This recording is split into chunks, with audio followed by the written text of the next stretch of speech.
Bapak Ibu yang dikasihi Tuhan, kita akan masuk dalam ibadah. Dengan sukacita, marilah kita menghadap Tuhan dalam persekutuan yang memuji dan memuliakan Tuhan. Sambil berdiri, marilah kita memuji Tuhan, menyambut kehadirannya di tengah persekutuan kita malam hari ini dengan menyanyi dari Kidung Jemaat nomor 4 bait 1.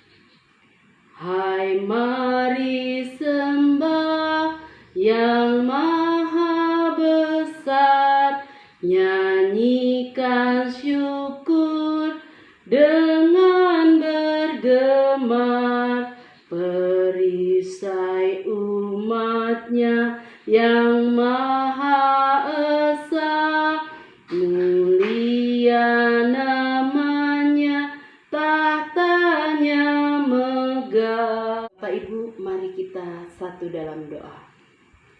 Bapa yang kami puji dan muliakan dalam Yesus Kristus, kami bersyukur karena dari hari ke hari, dalam suka dan duka, Engkau selalu menolong kami.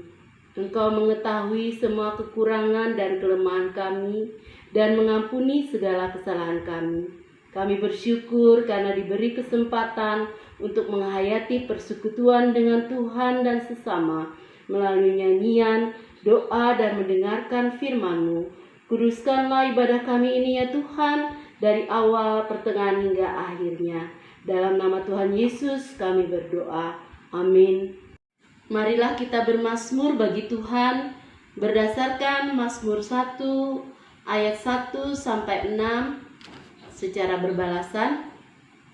Berbahagialah orang yang tidak berdiri di jalan orang berdosa, tetapi yang kesukaannya ialah Taurat Tuhan. Ia seperti pohon yang ditanam di tepi aliran air, dan yang tidak layu daunnya. Bukan demikian orang fasik. Sebab itu orang fasik tidak akan tahan dalam penghakiman, sebab Tuhan mengenal jalan orang benar. Marilah kita mempersiapkan hati dan pikiran kita untuk menyambut pemberitaan firman Tuhan dalam ibadah keluarga pada malam hari ini dengan menyanyikan pujian dari Gita Bakti nomor 61. Tuhan ajar kehendak-Mu, nyatakan jalan-Mu dan firman-Mu, ku serahkan hidupku pada bimbingan-Mu, dekatkan diriku kepadamu. Jemaat yang dikasihi oleh Tuhan kita Yesus Kristus, sebelum kita membaca serta merenungkan kebenaran firman Tuhan di malam hari ini, mari kita satu dalam doa memohon tuntunan Roh Kudus. Kita berdoa. Terima kasih Tuhan, di malam ini Engkau masih memberikan nafas kehidupan bagi kami semua. Dan kami akan bersama-sama membaca serta merenungkan kebenaran firman Tuhan. Urapi kami dengan kuasa Roh Kudus-Mu, mampukan kami bukan hanya menjadi pendengar, tetapi juga pelaku-pelaku kebenaran firman-Mu. Berfirmanlah ya Tuhan, karena kami telah siap mendengar, dalam Yesus Kristus yang adalah firman yang hidup. Amin. Jemaat, marilah berdiri. Pembacaan kita pada malam hari ini terambil dari Roma pasalnya yang ke-5, ayatnya yang ke-6 sampai dengan ayatnya yang ke-11. Roma pasalnya yang ke-5, ayatnya yang ke-6 sampai dengan ayatnya yang ke-11, yang menyatakan, karena waktu kita masih lemah, Kristus telah mati untuk kita orang-orang durhaka pada waktu yang ditentukan oleh Allah. Sebab tidak mudah seorang mau mati untuk orang yang benar, Tetapi mungkin untuk orang yang baik ada orang yang berani mati. Akan tetapi Allah menunjukkan kasih-Nya kepada kita oleh karena Kristus telah mati untuk kita ketika kita masih berdosa. Lebih-lebih karena kita sekarang telah dibenarkan oleh darah-Nya, kita pasti akan diselamatkan dari murka Allah. Sebab jikalau kita ketika masih seteru diperdamaikan dengan Allah oleh kematian anaknya, lebih-lebih kita yang sekarang telah diperdamaikan pasti akan diselamatkan oleh hidupnya. Dan bukan hanya itu saja, kita malah bermegah dalam Allah oleh Yesus Kristus Tuhan kita. Sebab oleh Dia kita telah menerima pendamaian itu. Demikianlah kebenaran firman Tuhan. Senantiasa kiranya kita diberkati di dalam Yesus Kristus.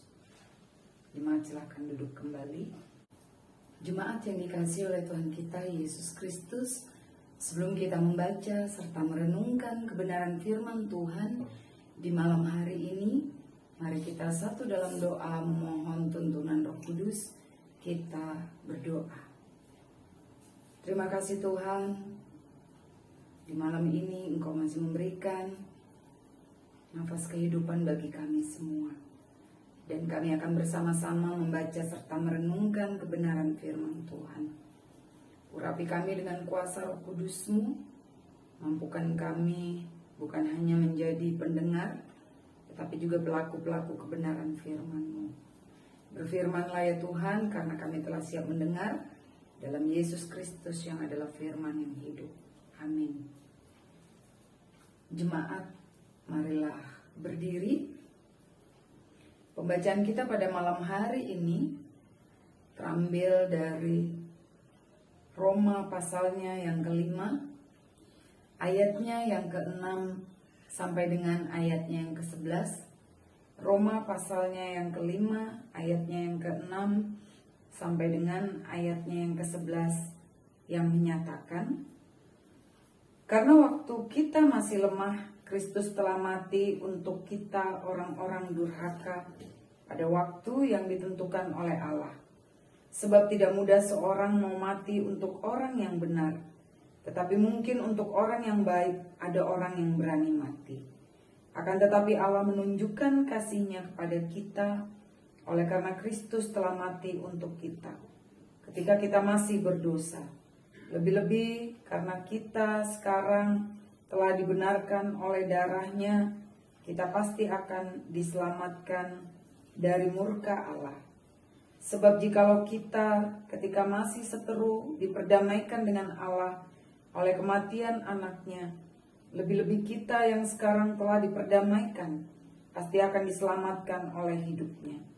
Dan bukan hanya itu saja, kita malah bermegah dalam Allah oleh Yesus Kristus Tuhan kita.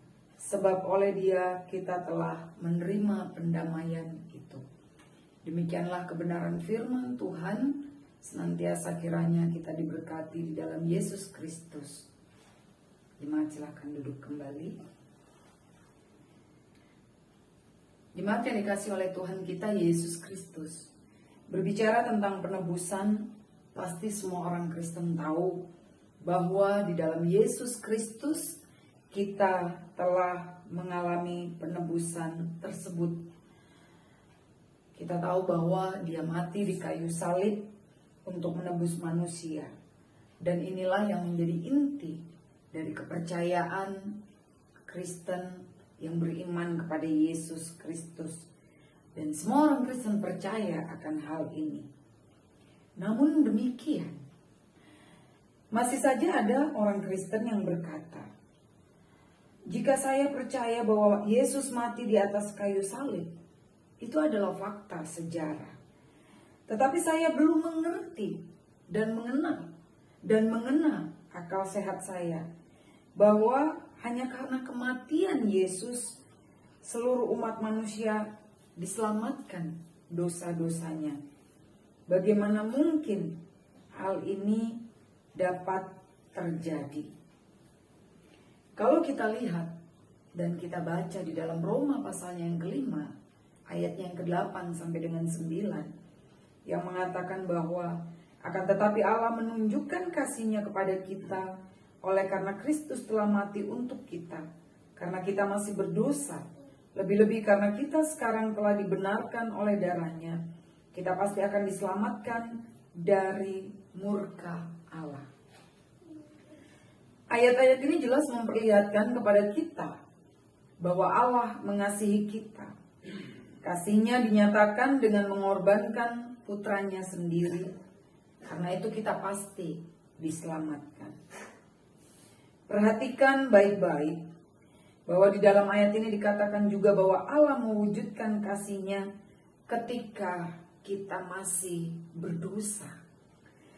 Inilah yang mungkin sulit masuk di akal. Masih berdosa, kok bisa ditebus? Bukankah Allah tidak pernah mentolerir dosa? Dan karena itu ia pasti menghukum orang berdosa. Logis kan? Kalau yang berdosa dihukum dan yang benar dikasihi. Bukan cuma logis, tapi itu adil.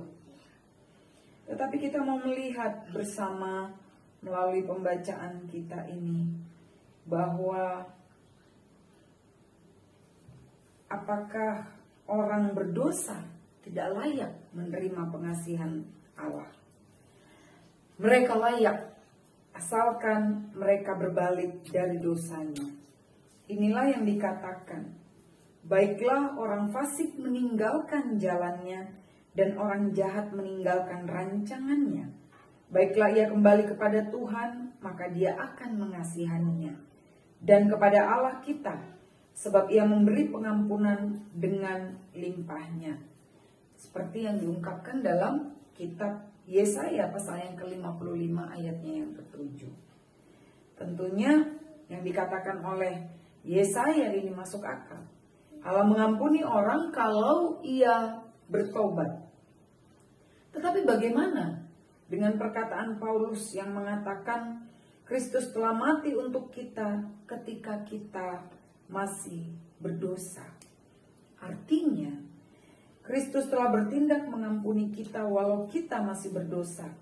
Jadi tidak bertobat dulu baru kita ditebus, tetapi sudah ditebus walau masih berdosa. Itu memang sulit untuk diterima oleh akal, tapi itulah yang terjadi.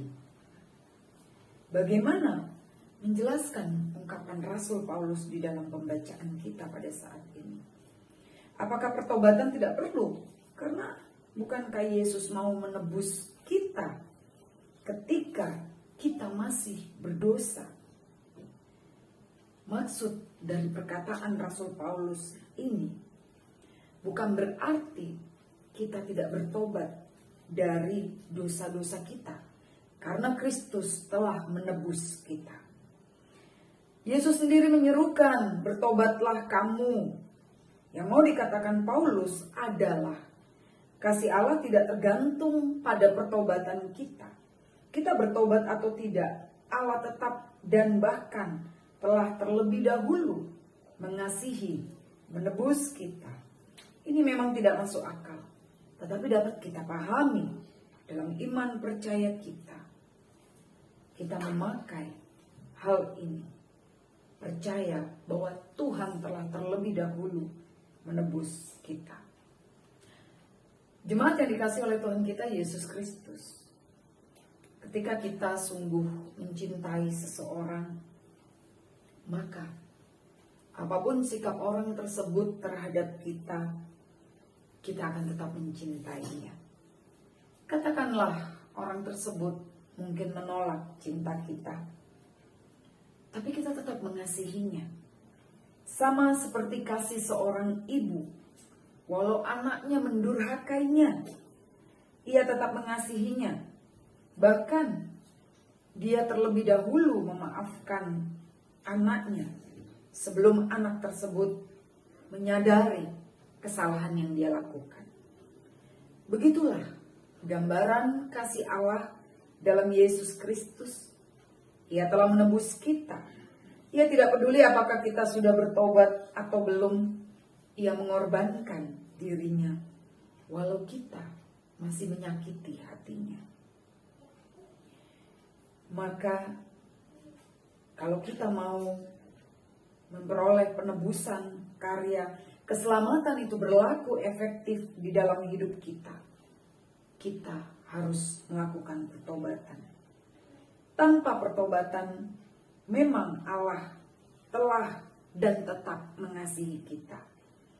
Tetapi kasihnya itu tidak kita alami sebagai suatu kekuatan hidup.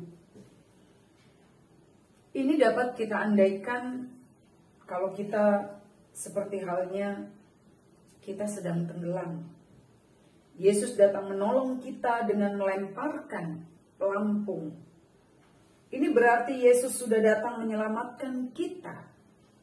Tetapi apakah kita otomatis selamat setelah pelampung tersebut dilemparkan kepada kita? Itu tergantung daripada kita. Apakah kita mau memegang pelampung tersebut dan memakai pelampung tersebut yang akan membantu kita berenang menuju ke tepian?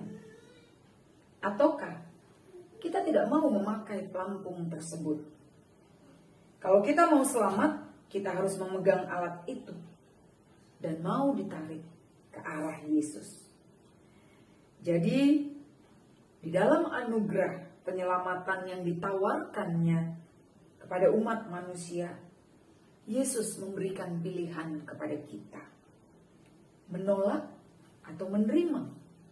Karya keselamatan sudah Dia nyatakan dalam pengorbanannya di kayu salib dan kebangkitannya di Paskah yang sudah kita lewati. Tapi persoalannya adalah, apakah kita mau menerima karya keselamatan tersebut dalam pertobatan, pembaharuan kehidupan kita? Ataukah kita menganggap bahwa kita sudah menerima karya keselamatan Tuhan dan tetap hidup di dalam dosa?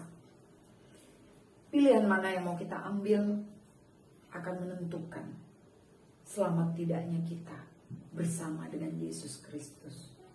Marilah, ketika Tuhan telah melemparkan pelampung keselamatannya kepada kita, jangan kita biarkan diri kita tenggelam, terhanyut terbawa arus dunia ini.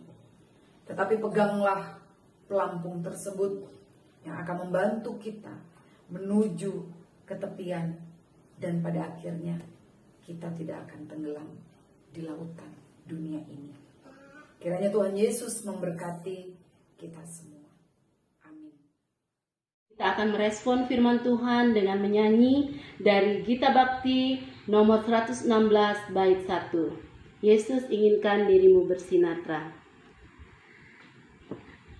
Yesus inginkan dirimu bersinar terang, agar seluruh dunia memujinya.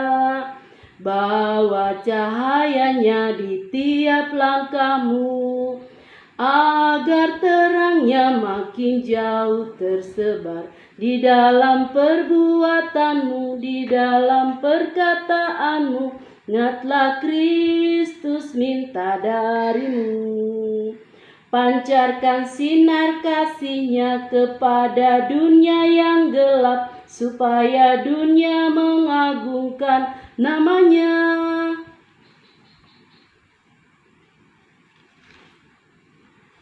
Umat, marilah kita mengucap syukur kepada Tuhan dengan memberi persembahan kepada-Nya. Ingatlah firman Tuhan dari Mazmur 54 ayat 8 yang menyatakan, dengan rela hati aku mempersembahkan korban kepadamu, bersyukur sebab nama-Mu baik, ya Tuhan.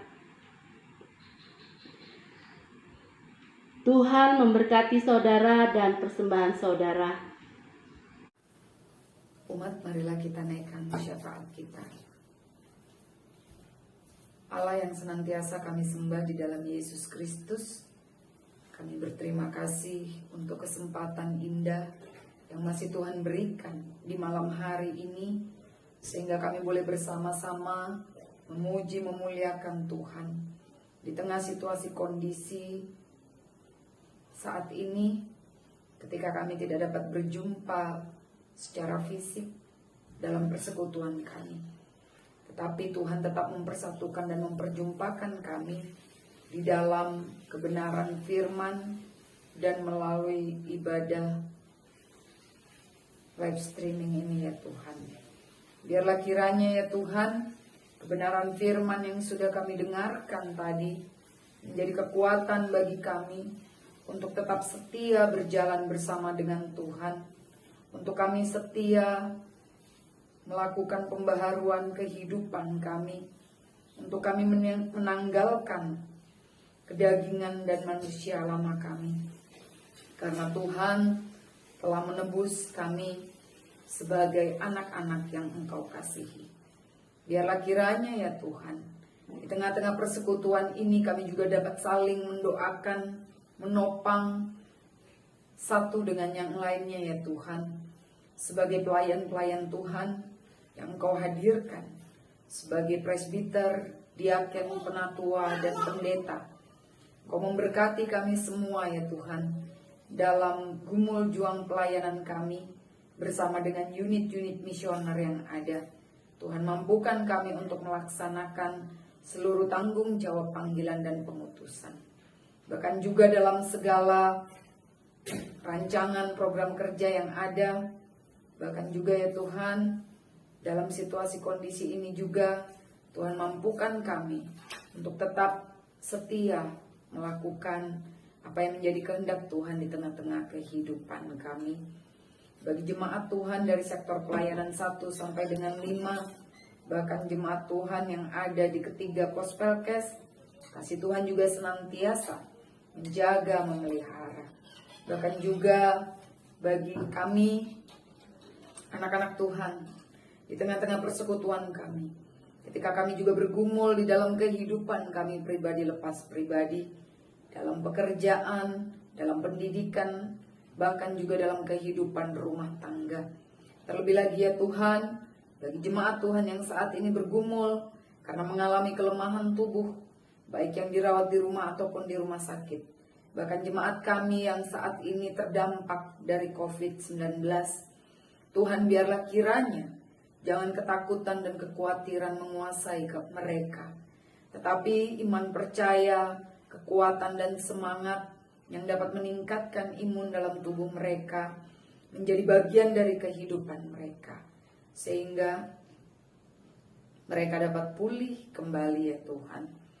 Juga Tuhan, kami berdoa bagi anak-anak Tuhan yang saat ini juga bergumul di dalam mencari pekerjaan, pasangan hidup, bahkan mendambakan keturunan, serta menanti kelahiran. Kasih-Mu yang senantiasa melingkupi kehidupan mereka. Kami berdoa bagi para lansia yang telah lanjut usia dalam segala keterbatasan fisik mereka, dalam kelemahan. Kasih-Mu juga senantiasa menguatkan dan memampukan mereka menjalani hari-hari di masa tua mereka. Bagi jemaat Tuhan, bagi para janda, duda, yatim piatu ya Tuhan, kasih-Mu juga senantiasa menjaga, memelihara mereka. Bagi jemaat Tuhan yang juga bergumul dalam duka cita karena kehilangan orang-orang yang dikasihi, kiranya penghiburan sejati, kekuatan iman nyata di dalam kehidupan mereka ya Tuhan. Engkau yang senantiasa menaungi kehidupan mereka. Juga kami berdoa bagi bangsa dan negara kami, bagi para pemimpin dari tingkat pusat sampai dengan ke daerah, terlebih lagi pemerintahan yang ada di kota Banjarmasin ini ya Tuhan. Engkau senantiasa memberkati dalam setiap tanggung jawab mereka menata kota Banjarmasin ini dan dalam kehidupan kami bermasyarakat.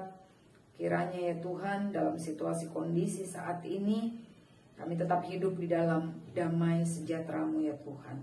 Kami juga berdoa bagi saudara-saudara kami yang bergumul karena bencana alam, banjir, kekeringan, tanah longsor, bahkan saudara-saudara kami yang di NTT yang saat ini mengalami bencana banjir, tanah longsor ya Tuhan. Kasih-Mu yang memberikan penghiburan dan kekuatan ketika mereka kehilangan harta benda, sanak saudara dan keluarga, bahkan orang-orang yang terkasih. Kiranya ya Tuhan, Kau memberikan kekuatan iman bagi mereka semua. Dan kiranya bencana ini boleh berakhir ya Tuhan. Begitu pula ya Tuhan, kami juga berdoa bagi saudara-saudara kami yang saat ini sedang melaksanakan pekerjaan mereka, baik yang ada di luar kota. Tuhan juga senantiasa jaga pelihara mereka, bahkan keluarga yang ditinggalkan di kota Banjarmasin ini dalam tanggung jawab pekerjaan mereka. Kasih-Mu juga senantiasa menjaga dan memelihara. Terima kasih Tuhan, jika pada malam hari ini kami juga boleh bersama-sama bersekutu memuji memuliakan Tuhan, dari kehidupan kami masing-masing, dari rumah kami masing-masing. Ketika kami akan kembali ke dalam hidup kami, Tuhan kuatkan iman dan mampukan kami untuk melaksanakan apa yang menjadi tanggung jawab kehidupan kami. Dan kiranya nama-Mu senantiasa dimuliakan. Terima kasih Tuhan Yesus. Dalam pengasihan-Mu kami mohon, dengarkanlah doa kami, peliharalah kami dalam kasih Yesus Kristus yang telah mengajar kami berdoa. Bapa kami yang di sorga, dikuduskanlah nama-Mu, datanglah kerajaan-Mu. Jadilah kehendak-Mu di bumi seperti di sorga. Berikanlah kami pada hari ini makanan kami yang secukupnya. Dan ampunilah kami akan kesalahan kami, seperti kami juga mengampuni orang yang bersalah kepada kami. Dan jangan membawa kami ke dalam pencobaan, tetapi lepaskanlah kami daripada yang jahat. Karena Engkau lah yang punya kerajaan dan kuasa dan kemuliaan sampai selama-lamanya. Amin. Umat menyanyi dari Gita Bakti nomor 84 bait 1. Inilah ungkapan syukurku yang ku berikan kepadamu, ku berikan dari hatiku. Terimalah, ku persembahkan kepadamu dengan seluruh jiwa ragaku, kiranya berkenan di hadirat-Mu. Umat, mari berdiri untuk menyerahkan persembahan ini kepada Tuhan dalam doa syukur. Kita berdoa. Ya Allah Maha Murah, yang telah menganugerahkan segala perkara di dalam Kristus pada kami, Engkau yang selalu setia kepada kami dan mengajarkan kami untuk menolong sesama manusia. Jadikanlah persembahan ini berkat bagi orang lain, dan terimalah serta kuduskanlah ya Tuhan, sehingga berguna untuk pekerjaan memuliakan nama-Mu di dunia. Dalam nama Tuhan Yesus, sumber hidup dan berkat, kami berdoa. Amin. Arahkanlah hatimu kepada Tuhan dan terimalah berkat-Nya. Kiranya kasih dan damai sejahtera dari Allah Bapa di dalam Yesus Kristus melalui perantaraan Roh-Nya yang kudus senantiasa memberkati kita sekalian pada saat ini sampai selama-lamanya. Amin. Amin. Amin.